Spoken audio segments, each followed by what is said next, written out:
Good morning बच्चों। संक्रमण एवं अंतर संक्रमण तत्वों के अंतर्गत हम इसके प्रॉपर्टीज देख रहे थे, इनके अभिलाक्षणिक गुणों के बारे में हम अध्ययन कर रहे थे।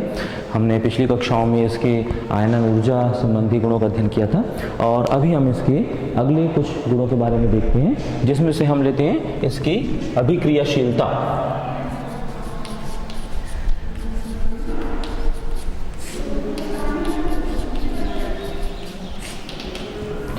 संक्रमण तत्वों की आयनन ऊर्जा पर्याप्त रूप से उच्च रहती है।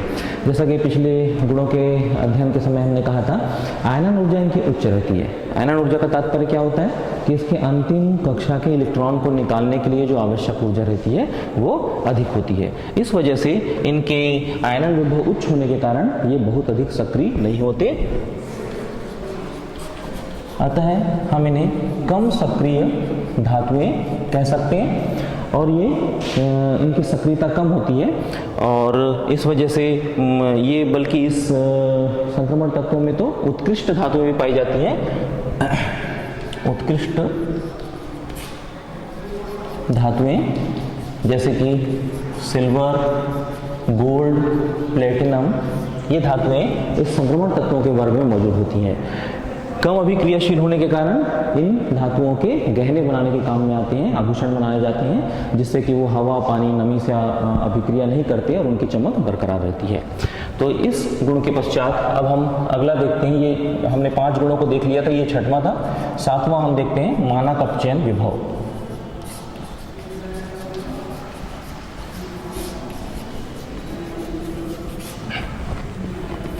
मानक अपचयन विभव के अंतर्गत हम संक्रमण तत्वों के गुणों का अगर विश्लेषण करें तो हमें पाते हैं कि इनके मानक अपचयन विभव हाइड्रोजन से कम होते हैं। हाइड्रोजन का मानक अपचयन विभव 0 माना गया है। हाइड्रोजन का मानक अपचयन विभव माना गया है 0 और इससे कम होते हैं, अर्थात संक्रमण तत्वों के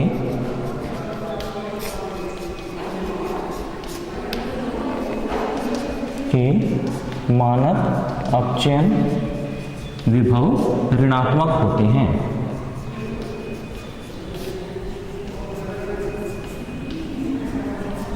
सिर्फ कॉपर एवं मरकरी को छोड़कर।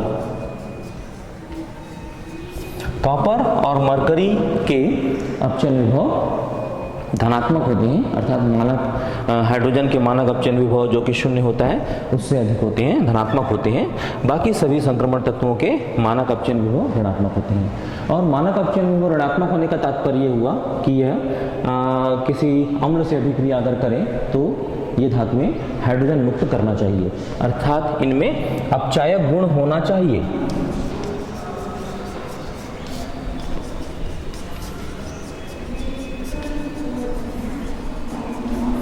हाइड्रोजन से कम अपचयन विभव होने का मतलब ये जिस यौगिक के साथ अभिक्रिया करें उसमें से हाइड्रोजन को मुक्त करना चाहिए, लेकिन अर्थात इन्हें अच्छा अपचायक होना चाहिए। लेकिन हम ये पाते हैं कि संक्रमण धातुएं अच्छी अपचायक नहीं हैं।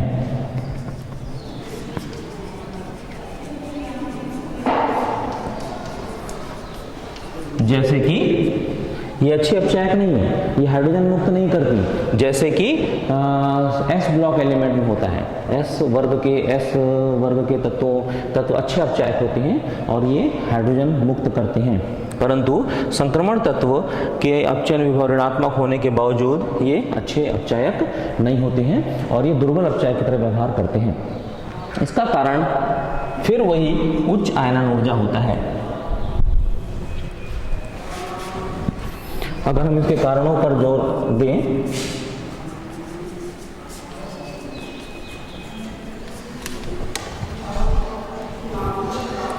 उच्च आयनन ऊर्जा के कारण संक्रमण तत्वों में ये प्रवृत्ति पाई जाती है कि वह हाइड्रोजन मुक्त नहीं करते और दुर्बल अपचायक की तरह व्यवहार करते हैं। चलिए हम अगले प्रॉपर्टी की तरफ देखते हैं। इसे मिटाता हूं मैं।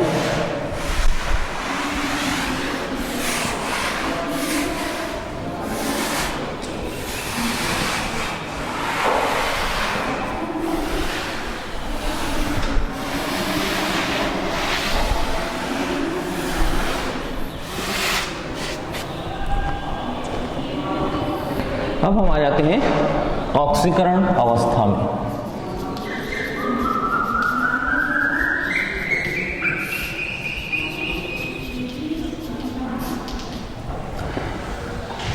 संक्रमण तत्वों में के इलेक्ट्रॉनिक विन्यास को जब हमने देखा था तो हमने एक चीज गौर की थी कि इसकी अंतिम कक्षा में NS, अंतिम कक्षा जिनमें इलेक्ट्रॉन S में जाता है, जिसमें 1 से 2 इलेक्ट्रॉन रह सकते हैं, और ठीक उसके भीतर वाली कक्षा यानी N-1 कक्षा की जो कि D कक्षा होती है उसमें इलेक्ट्रॉन 1 से लेकर 10 तक भरे हो सकते हैं।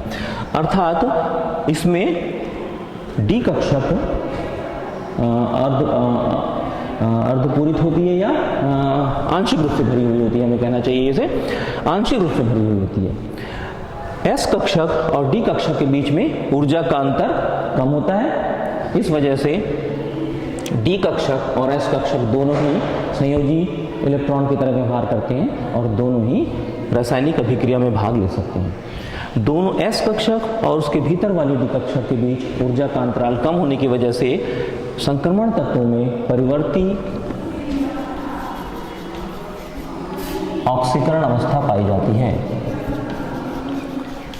परिवर्ती ऑक्सीकरण अवस्था एवं परिवर्ती संयोजकता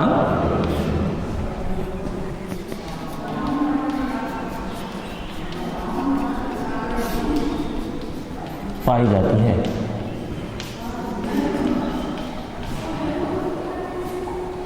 तो परिवर्ती ऑक्सीकरण अवस्था और परिवर्ती संयोजकता जैसा प्रॉपर्टी इसमें इस वजह से होती है कि इसके S कक्षक और D कक्षक के ऊर्जा अंतराल कम होता है।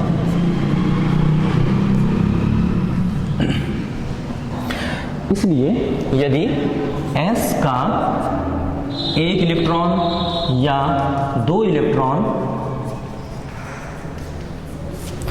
अभिक्रिया में भाग ले तो इसकी ऑक्सीकरण अवस्था +1 या +2 होती है। यदि D कक्षक भी भाग लेने लगता है बंध बनाने में, रासायनिक आबंध बनाने में, तो इसकी ऑक्सीकरण अवस्था 1, 2 के बाद जितने भी D कक्षक और भाग लेते हैं उतनी और बढ़ जाती है। इसको हम एक उदाहरण से समझने की भी कोशिश करेंगे। तो S कक्षक का 1 या 2 इलेक्ट्रॉन भाग ले तो ऑक्सीडेशन स्टेट, OS मतलब ऑक्सीकरण अवस्था है, ऑक्सीडेशन स्टेट +1 +2 हो सकती है।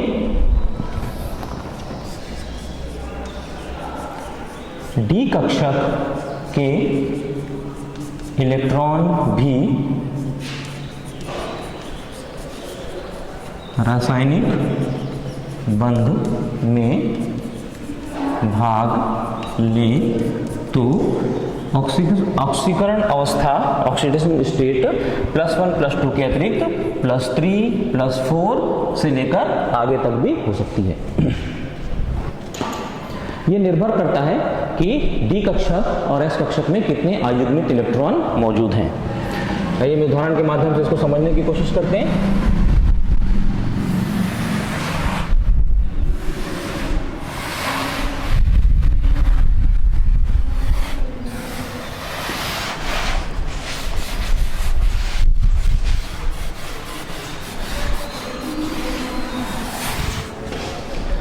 हम कुछ तत्वों के इलेक्ट्रॉनिक विन्यास पे गौर करते हैं। मान लीजिए स्कैंडियम हम ले रहे हैं, स्कैंडियम 21, फिर titanium 22, vanadium 23, chromium 24, manganese 25, iron 26, cobalt 27, nickel 28, copper 29 और जिंक 30। ये 3D श्रेणी के सभी संक्रमण तत्व हैं। अगर इनके इलेक्ट्रॉनिक विन्यास देखें तो शुरू के इलेक्ट्रॉनिक विन्यास आर्गन के इलेक्ट्रॉनिक विन्यास की तरह होने के कारण हम इसे इस प्रकार से लिख सकते हैं, और अंतिम जो 3D कक्षा है उसमें D1 and 4s2 इस तरह से इसका इलेक्ट्रॉनिक विन्यास हमको प्राप्त होता है। अगर हम titanium, vanadium, chromium, manganese, iron, cobalt, nickel, copper और जिंक में इसी क्रम से भरते जाएं तो हम पाएंगे ये 3D2 4s2 वेनेडियम का हो जाएगा 3d3 4s2, क्रोमियम का हो जाएगा 3d5 4s1, यहाँ अपवाद है, इसके बारे में हम पिछली कक्षाओं में चर्चा कर चुके हैं। मैग्नीज का हो जाएगा Ar यानी ऑर्गन, इसे इस तरह से लिखते हैं, ऑर्गन का इलेक्ट्रॉनिक विन्यास की तरह है, यहाँ का इलेक्ट्रॉनिक विन्यास है इसलिए हम ऑर्गन लिख सकते हैं इसको। फिर 3d5 4s2, आयरन का इलेक्ट्रॉनिक विन्यास हो जाएगा 3d6 4s2, कोबाल्ट का इलेक्ट्रॉनिक विन्यास 3d7 4s2, निकिल का 3d8 4s2, कॉपर में भी अपवाद हमने देखा था, इसका 3d10 4s2 एंड जिंक का 3d10 4s2, सॉरी यहाँ पे 4s1, कॉपर का 3d10 4s1।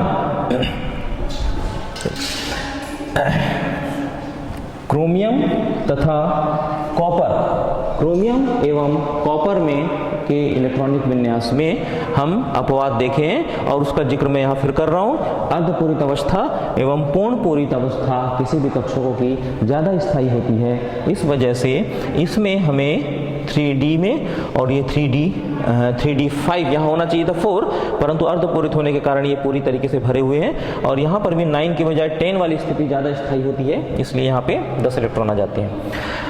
अब स्कैंडियम में हम देखते हैं, यहाँ पर इसके ऑक्सीकरण अवस्थाएं देखें।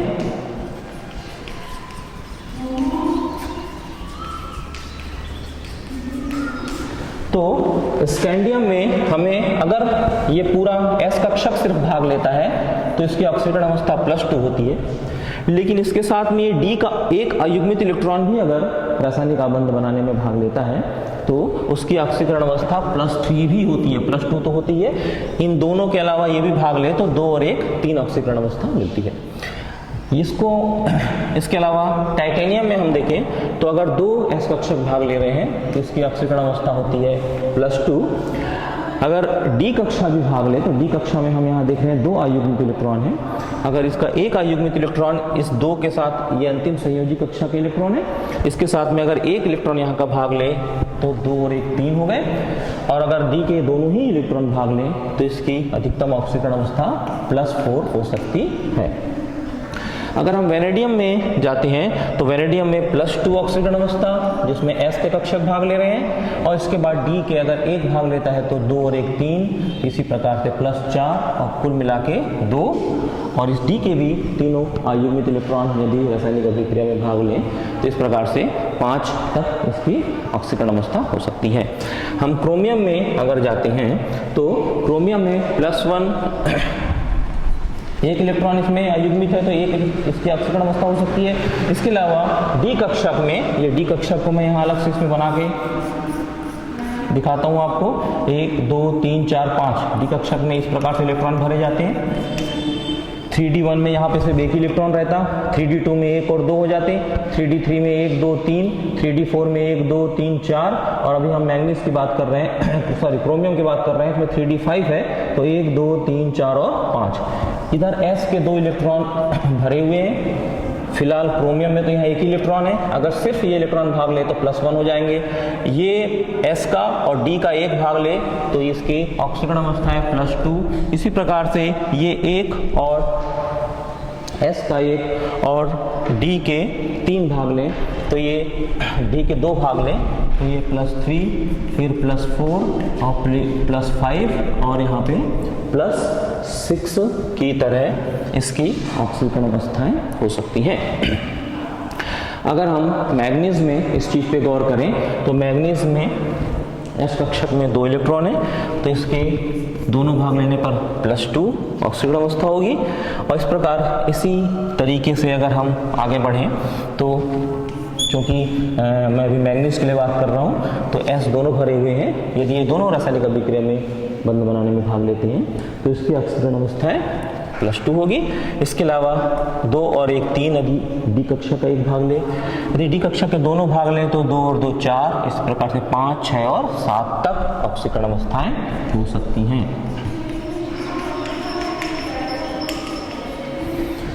इस प्रकार से इसमें से जो ऑक्सीकरण अवस्थाएं ज़्यादा स्थायी नहीं हैं उन्हें हम ब्रैकेट में लिख सकते हैं। यहाँ पे हम देख रहे हैं, यहाँ पे ये हो गया +4 +5, ये ऑक्सीकरण अवस्थाएं ज़्यादा स्थायी नहीं है, अर्थात अधिकतम इसके जो यौगिक पाए जाते हैं वो +2 +3 और +6 ऑक्सीकरण अवस्था के होंगे, या +3 जहाँ पे ब्रैकेट लगा है उनकी यौगिक कम स्थायी होते हैं और वे कम पाए जाते हैं।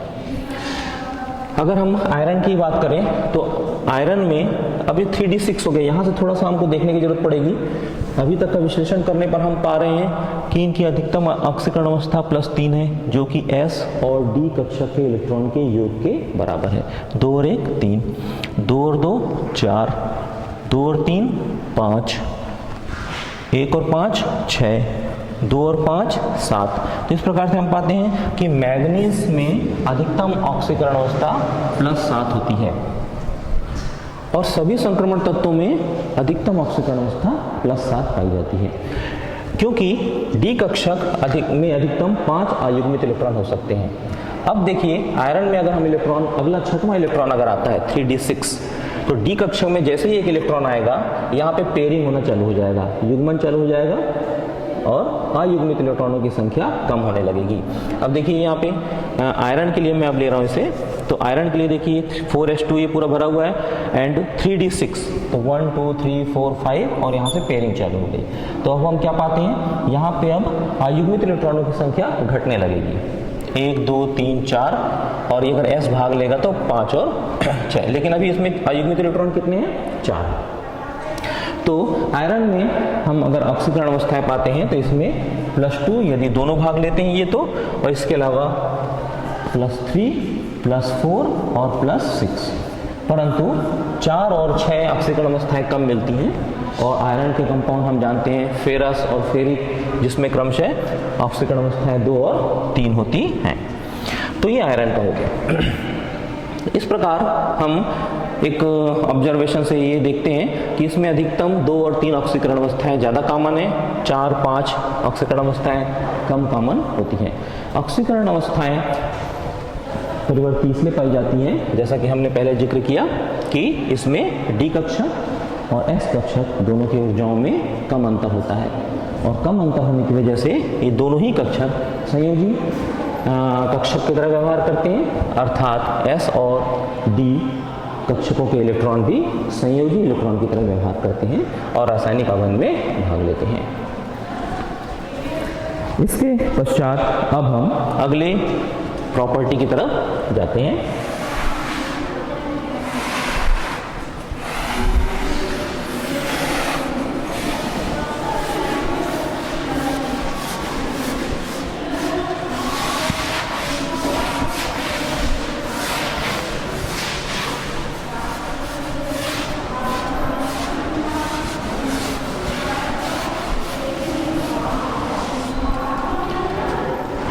चलिए बच्चों, अब हम इसमें संक्रमण तत्वों के एक महत्वपूर्ण गुण की तरफ जाते हैं, जिसका रासायनिक यौगिकों के मात्रात्मक विश्लेषण में एक अच्छा योगदान होता है। इनमें संकुल निर्माण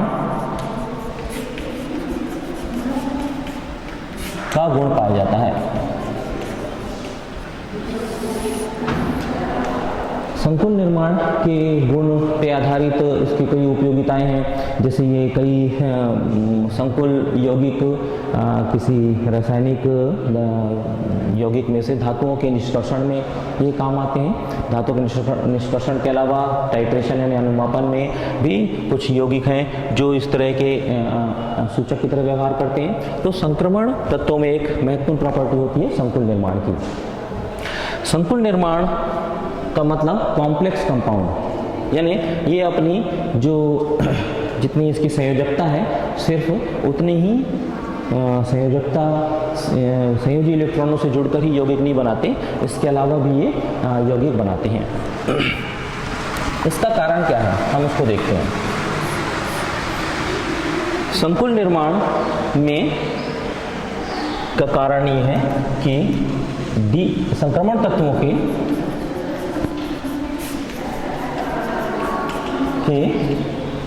साइज छोटे होते हैं, यानी आकार इनका छोटा होता है। संक्रमण तत्वों का आकार छोटा होना तथा नाभिकीय आवेश उच्च होना।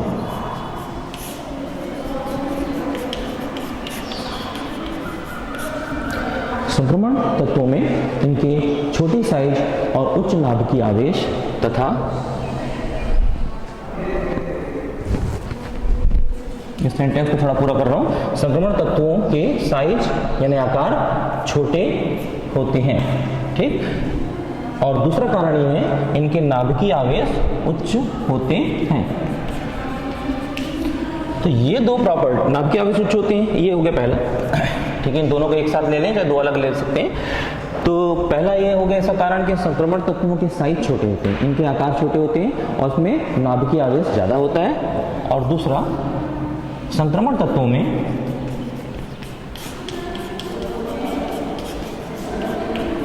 रिक्त डी कक्षक मौजूद होते हैं, उपस्थित होते हैं।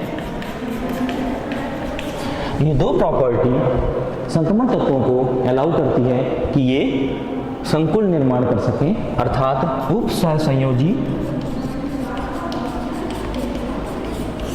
यौगिक बना सके।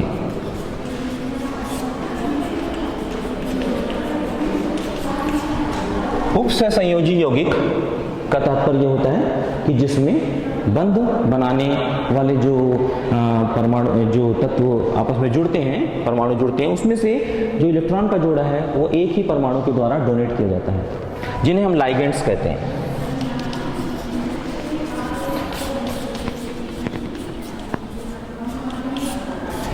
लाइगेंड्स इलेक्ट्रॉन डोनर होते हैं, इलेक्ट्रॉन दाता होते हैं। ये इलेक्ट्रॉन युग्म प्रदान करते हैं।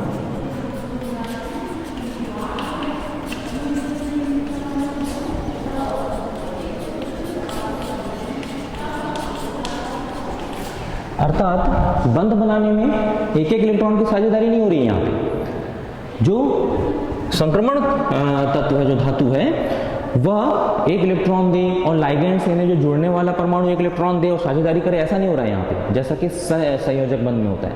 उप सहसंयोजक बंध का तात्पर्य होता है कि बंध बनाने के लिए आवश्यक दोनों इलेक्ट्रॉन लाइगेंड्स द्वारा डोनेट किए जाते हैं, लाइगेंड्स द्वारा प्रदान किए जाते हैं।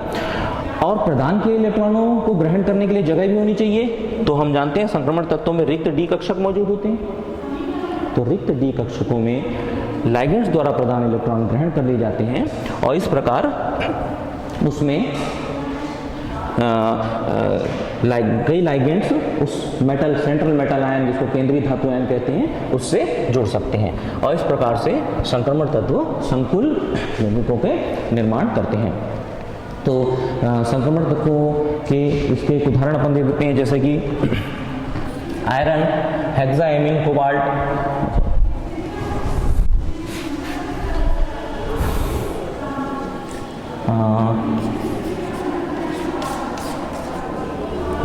इसमें हम हेक्साएमीन, कोबाल्ट, इसको थोड़ा सा मैं इसको सूत्र को लिख दूं यहाँ पे। ये हेक्साएमीन, कोबाल्ट, क्लोराइड, इस प्रकार का एक यौगिक बन सकता है जिसमें इसकी प्रमुख संयोजकता तो यहाँ पे जुड़ी हुई है क्लोरीन के साथ में, लेकिन ये लाइगेंड्स के रूप में 6 एमीन के जो लाइगेंड्स के रूप में इलेक्ट्रॉन डोनर, जो इलेक्ट्रॉन का युग्म प्रदान करके इसके साथ जुड़ जाता है। तो ये सामान्य यौगिक की तरह नहीं, बल्कि इसमें कॉम्प्लेक्स यानी जटिल अणु भी इससे बनाए जाते हैं। इसके बाद हम इसके नेक्स्ट प्रॉपर्टी को देखते हैं।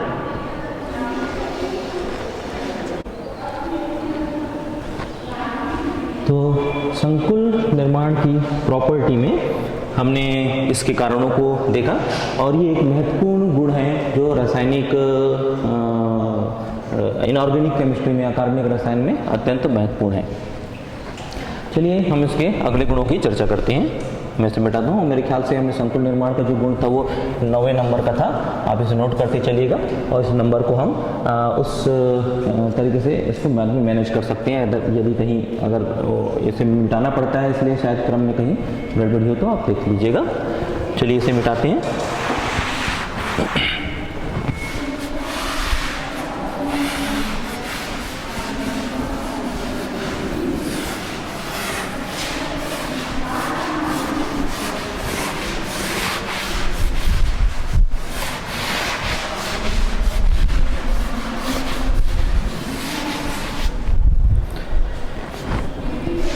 बच्चों आपने चुंबक शब्द सुना होगा, चुंबक देखा होगा आपने। अगर हम एक प्रश्न करें कि चुंबकीय पदार्थ के उदाहरण दीजिए, तो सबसे पहले आपके दिमाग में जो धातु का नाम आएगा वो होगा लोहे का। और लोहा संक्रमण तत्वों में मौजूद होता है। आप अंदाजा लगा सकते हैं कि लोहे का कितना ज़्यादा उपयोग है, और वो संक्रमण धातु है, इसका मतलब संक्रमण धातु कितनी उपयोगी होती है। और वो तो हम उसी गुण के बारे में देखते हैं। अगला जो हम प्रॉपर्टी देख रहे हैं वह है चुंबकीय गुण।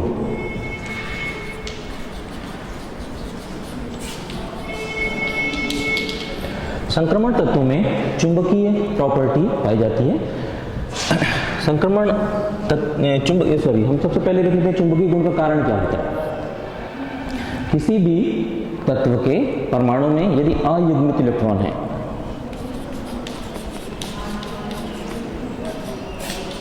अयुग्मित इलेक्ट्रॉन, तो ये चुंबकत्व का कारण होता है। आप ये ध्यान में रखें हमेशा। अगर किसी यौगिक का परमाणु क्रमांक लिखा हुआ है और आप उसके इलेक्ट्रॉनिक विन्यास को लिखें, और इलेक्ट्रॉनिक विन्यास लिखने के बाद हम ये देखते हैं कि उसमें कोई भी अयुग्मित इलेक्ट्रॉन नहीं है, इसका मतलब फिर चुंबकत्व गुण नहीं होगा। यदि उसमें अयुग्मित इलेक्ट्रॉन है तो उसमें मैग्नेटिज्म यानी कि चुंबकीय प्रॉपर्टी पाई जाएगी। अब ये डिपेंड करता है कि उसका चुंबकत्व कितना होगा। जितने अयुग्मित इलेक्ट्रॉनों की संख्या होगी उतना ही उसका चुंबकत्व बढ़ते जाएगा। तो अयुग्मित इलेक्ट्रॉन होने के कारण चुंबकीय गुण होते हैं।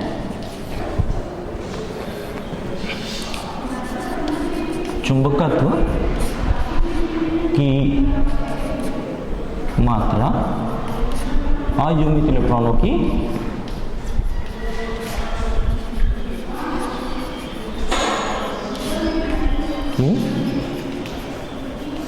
संख्या के आधार पर हम इसको गणना कर सकते हैं, आधार पर तय करते हैं। इसे हम इसके मापन के लिए हम बोर मैग्नेट्रॉन करके एक इकाई है BM यानी बोर मैग्नेट्रॉन, और इसे हम म्यू से प्रदर्शित करते हैं चुंबकीय आघूर्ण को।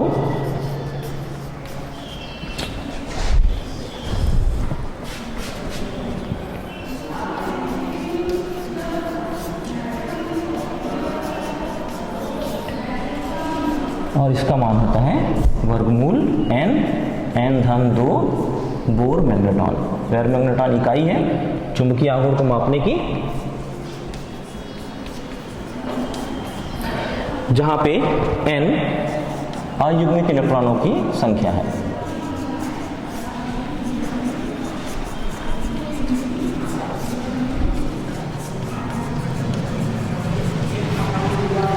तो ये तो हुई चुंबकत्व के कारण।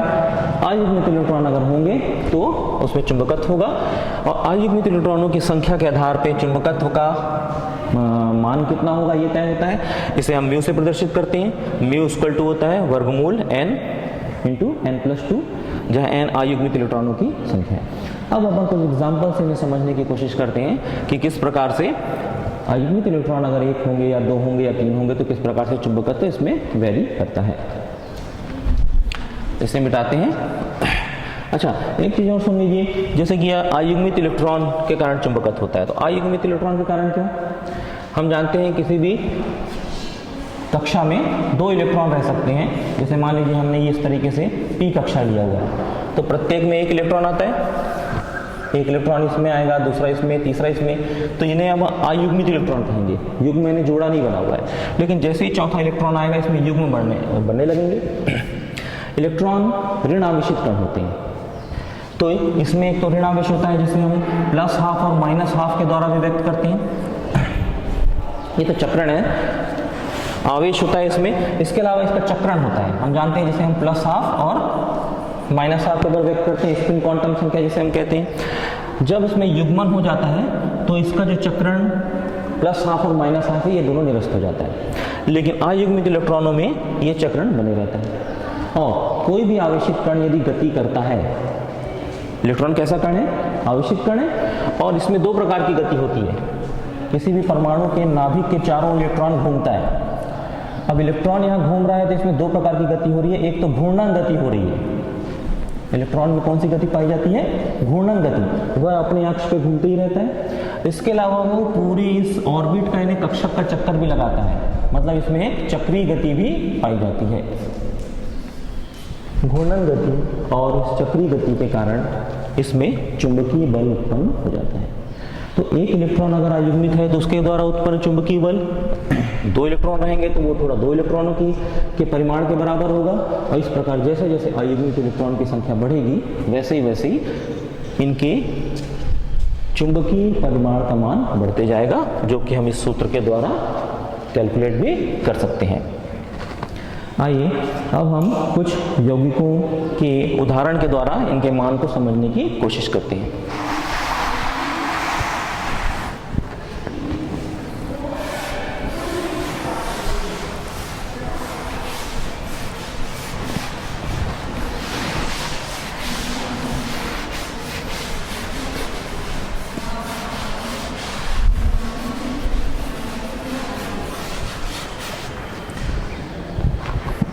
अगर हम इलेक्ट्रॉनों की संख्याओं को देखें तो स्कैंडियम का मैं लिख रहा हूँ, इसमें ऑर्गन जैसा स्ट्रक्चर होगा, इसका परमाणु क्रमांक 21 होता है। इसके अलावा 3d1 एंड 4s2। तो इसमें अयुग्मित इलेक्ट्रॉनों की संख्या कितनी है? 1 है। इसमें अयुग्मित इलेक्ट्रॉनों की संख्या 1 है। और अगर हम इस सूत्र में रख कर उसे गणना करें तो इसका मान, अगर अयुग्मित इलेक्ट्रॉन 1 है तो 1.75 बोर मैग्नेटॉन म्यू का मान प्राप्त होगा। यहाँ पे म्यू का मान है बोर मैग्नेटॉन में, ये इकाई है। एक डी कक्षक होने के कारण, एक इलेक्ट्रॉन अयुग्मित इलेक्ट्रॉन होने के कारण इसमें एक चुंबकीय गुण पाया जाएगा। इस प्रकार से अगर हम स्कैंडियम में 3+, स्कैंडियम 3+ का क्या तात्पर्य हुआ? स्कैंडियम 3+ मतलब इसमें 3 इलेक्ट्रॉन निकल गए हैं। जनरली सामान्यतः कोई परमाणु उदासीन होता है और उसमें जितने इलेक्ट्रॉन होते हैं उतने ही प्रोटॉन होते हैं। इसमें स्कैंडियम का परमाणु क्रमांक 21 है। इसका तात्पर्य है इसमें 21 प्रोटॉन होंगे और 21 इलेक्ट्रॉन होंगे और ये उदासीन होगा। परंतु अगर इसमें +3 लिख रहा हूं मैं, इसका मतलब इसमें से 3 इलेक्ट्रॉन निकल गए, लेकिन प्रोटॉन तो 21 ही रहे, परंतु इलेक्ट्रॉन अब कितने हो गए? 18। तो 18 इलेक्ट्रॉन जो कि ऋण आवेशित होता है, 18 प्रोटॉन के साथ तो निरस्त हो जाएगा उसका आवेश, परंतु 3 प्रोटॉन, 18 और 3 21 होते, मतलब 3 प्रोटॉन का आवेश अभी भी ज्यादा होगा। किसमें? स्कैंडियम के 3+ आयन में। तो ये 3+ आयन, 3+ इसलिए लिख रहे हैं क्योंकि 3 इलेक्ट्रॉन निकल गए इसमें से, तो अब अपेक्षाकृत प्रोटॉन ज्यादा हो गए, 3 प्रोटॉन ज्यादा रह गए और उनका आवेश धन होता है, इसलिए हम इसको 3+ के रूप में लिखते हैं। बात स्पष्ट हुई? इलेक्ट्रॉन निकलने पर वह धनायन बन जाता है। और अधातु, ये थोड़ा सा पी कक्षकों की बात कर रहा हूं मैं इस वक्त, डी कक्षक से अलग, कि अगर वो इलेक्ट्रॉन ग्रहण करने की प्रवृत्ति होती है तो वे ऋण आवेश बना लेते हैं। खैर अभी हम इसको देखते हैं। 3+ होने की स्थिति में ध्यान दें, ऐसा कब होगा? जब इसके अंतिम कक्षाओं के इलेक्ट्रॉन निकलेंगे। और कितने निकल रहे हैं? 3। तो 3 इलेक्ट्रॉन कहां से निकलेंगे? अंतिम कक्षाओं से निकलेंगे, मतलब s के 2 और d का 1। तो इसका स्ट्रक्चर, इसका इलेक्ट्रॉनिक विन्यास हो जाएगा ऑर्गन की तरह, और इसमें अयुग्मित इलेक्ट्रॉनों की संख्या हो जाएगी, जिसको n लिख दे रहा हूं मैं। इससे पहले हमने देखा था n मतलब अयुग्मित इलेक्ट्रॉनों की संख्या। तो यहाँ n का मान कितना हो जाएगा? 0, क्योंकि ये भी निकल गया और ये भी निकल गया। और ऑर्गन तक का परमाणु क्रमांक का मतलब हो गया इसमें समस्त कक्षाएं पूरी तरीके से भरी हुई हैं। तो स्कैंडियम 3+ में कोई भी अयुग्मित इलेक्ट्रॉन नहीं होगा, और कोई भी अयुग्मित इलेक्ट्रॉन नहीं होने का मतलब है उसका चुंबकीय आघूर्ण 0 होना, यानी उसमें चुंबकीय गुण का नहीं होना। टाइटेनियम 3+ आयन में आप देखिए जरा, टाइटेनियम 3+ आयन में क्या स्थिति बनती है। टाइटेनियम का परमाणु क्रमांक क्या हुआ? इसका इलेक्ट्रॉनिक विन्यास 22 होता है टाइटेनियम का। टाइटेनियम को हम लिखेंगे ऑर्गन, इसके पश्चात आ जाएगा 3d2 4s2, ये टाइटेनियम का इलेक्ट्रॉनिक विन्यास है। लेकिन टाइटेनियम 3+ अगर हम लेते हैं तो 3 इलेक्ट्रॉन निकल रहे हैं इसमें से। अंतिम कक्षा 4s से 2 इलेक्ट्रॉन निकले और d में 2 इलेक्ट्रॉन है, लेकिन 3 इलेक्ट्रॉन निकल रहे हैं, मतलब 3 इलेक्ट्रॉन अगर निकल जाएं तो टाइटेनियम 3+ का स्ट्रक्चर हो जाएगा, अंतिम कक्षाओं का स्ट्रक्चर हो जाएगा 3d14s0। ध्यान दें, ये 2 इलेक्ट्रॉन निकल गए और d में 2 है, 2 होने का मतलब हो गया 1 इलेक्ट्रॉन ये और 1 इलेक्ट्रॉन ये होना, और 4s का मतलब हो गया इस तरीके से दोनों होना।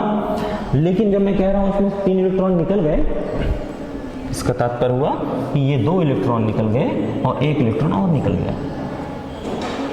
तो इसका मतलब डी कक्षक में 1 इलेक्ट्रॉन अयुग्मित रह गया। तो अयुग्मित इलेक्ट्रॉनों की संख्या कितनी हो गई इसमें? 1। इसलिए टाइटेनियम 3+ में भी चुंबकीय गुण पाया जाएगा और उसमें चुंबकत्व का मान होगा 1.75 बोर मैग्नेटॉन। अब हम आगे देखें, कुछ उदाहरण में से आयरन को देखते हैं। हम जानते हैं लोहा, मैग्नीज, इन सब में इनके चुंबकत्व का मान ज़्यादा होता है, तो इनकी स्थिति कैसे बनती है?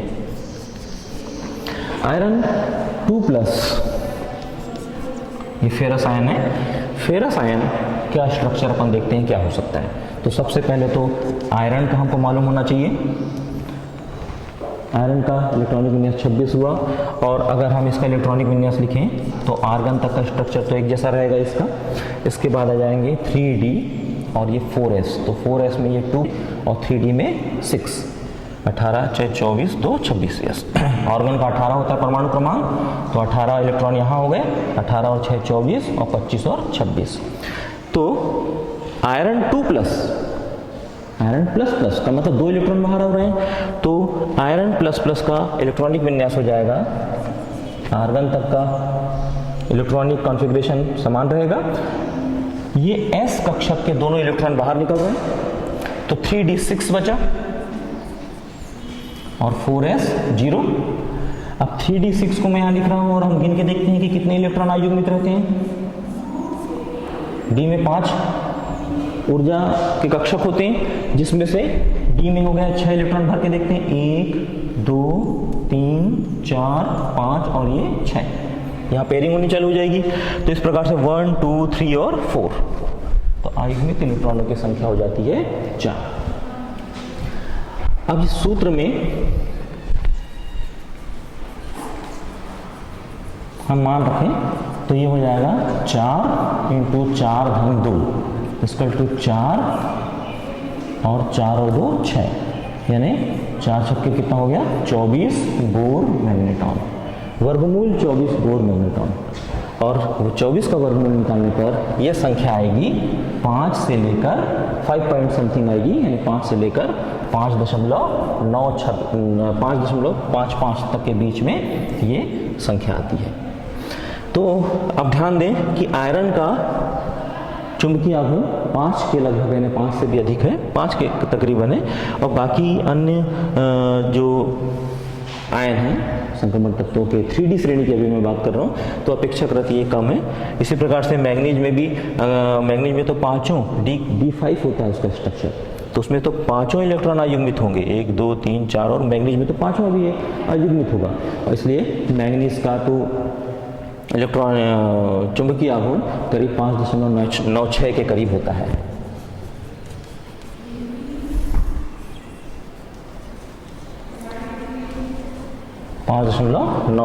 बोर मैग्नेटॉन होता है। तो ये तो हो गई इसमें चुंबकीय प्रॉपर्टी होने की और उनके कारणों की बात। अब हम चुंबकत्व के कुछ प्रकारों पे डिस्कशन करते हैं।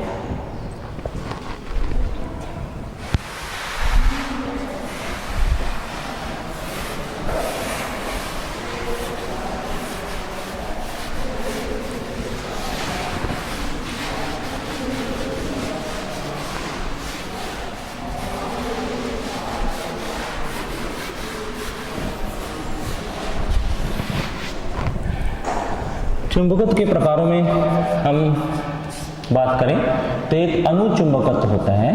पहला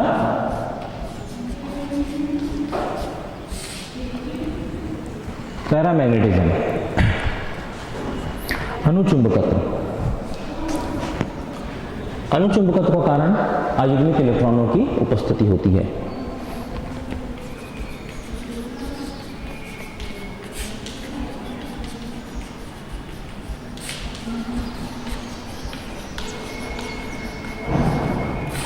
अयुग्मित इलेक्ट्रॉन अगर किसी आयन में मौजूद है तो उसमें अनुचुंबकत्व गुण होता है, और अनुचुंबकत्व का गुण होने पे वे आयन चुंबकीय क्षेत्र में चुंबकीय गुण प्रदर्शित करते हैं, अर्थात वे चुंबकीय आकर्षण का अनुभव करते हैं, चुंबकीय व्यवहार प्रदर्शित करते हैं। अनुचुंबकत्व के कारण इलेक्ट्रॉन जो कि आवेशित कण होता है उसकी चक्रीय गति एवं उसका चारों ओर घूमना एवं अपने अक्ष पे यानी चक्रण, कक्षीय गति और चक्रण गति, ये दोनों होते हैं। ये डिपेंड करता है, ये एक स्थायी गुण है,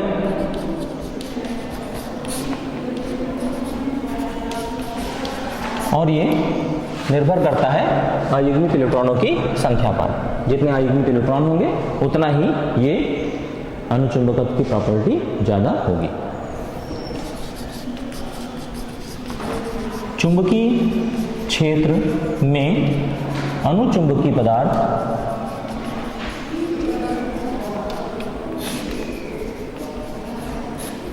क्षीण चुंबकत्व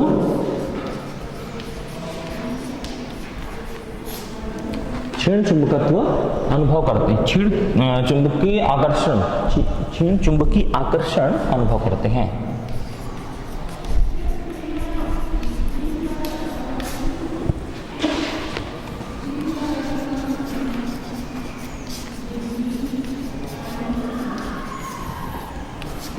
तो अनुचुंबकत्व अयुग्मित इलेक्ट्रॉन की उपस्थिति के कारण होता है, और इनकी संख्या पे ये निर्भर करता है कि इसका मान ज्यादा या कम होगा। ये स्थायी गुण है। चुंबकीय क्षेत्र में अनुचुंबकीय पदार्थ क्षीण चुंबकत्व अनुभव करते हैं। तो इस प्रकार अनुचुंबकत्व के गुण, और इसमें हमने अभी उदाहरणों के द्वारा देखा था जिसमें अयुग्मित इलेक्ट्रॉनों के उदाहरण हमने देखे थे, जैसे आयरन के 2+ में हो गया, मैग्नीज का 2+ हो गया, स्कैंडियम 3+। इसमें हमने चुंबकीय व्यवहार से संबंधित उदाहरण अभी देखे। दूसरा, प्रतिचुंबकत्व।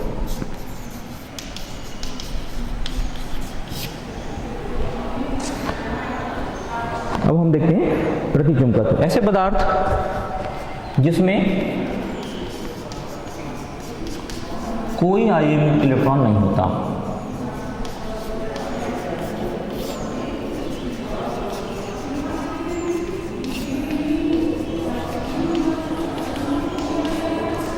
कोई अयुग्मित इलेक्ट्रॉन नहीं होता, ऐसे पदार्थ जो है वो प्रतिचुंबकीय होते हैं। अब जैसे उदाहरण के लिए हम देख लें कि जिंक का इलेक्ट्रॉनिक विन्यास अगर हम लिखते हैं तो हमें क्या प्राप्त होता है, 1s2, या हम ऑर्गन तक का, तो चलिए मैं इसको पूरा लिखता हूँ, 1s2, 2s2, 2p6, 3s2, 3p6 and 4s2। उसके बाद डी में कक्षा में इलेक्ट्रॉन जाएगा, और 2, 2, 4, 6, 10, 2, 12, 6, 18 और 2, 20, और जिंक का परमाणु क्रमांक 30 है, यानी बचे हुए 10 इलेक्ट्रॉन डी में भर जाते हैं। अब अगर हम ध्यान से देखें इस कक्षाओं को, तो एस कक्षा से पहली कक्षा, दूसरी, तीसरी और चौथी पूरी कक्षाएं पूरी तरीके से भरी हुई हैं, और इसमें से कोई भी कक्षा में इलेक्ट्रॉन अयुग्मित नहीं है, युग्म में है, जोड़े में है। इसका तात्पर्य ये हुआ कि जिंक में कोई भी अयुग्मित इलेक्ट्रॉन नहीं है, अतः जिंक कैसा व्यवहार करेगा, प्रतिचुंबकीय व्यवहार करेगा, और यह प्रतिचुंबकीय पदार्थ चुंबकीय क्षेत्र में प्रतिकर्षण का अनुभव करते हैं।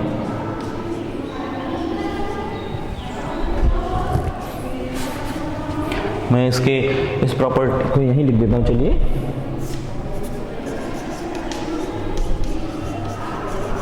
चुंबकीय क्षेत्र में प्रतिकर्षण अनुभव करते हैं।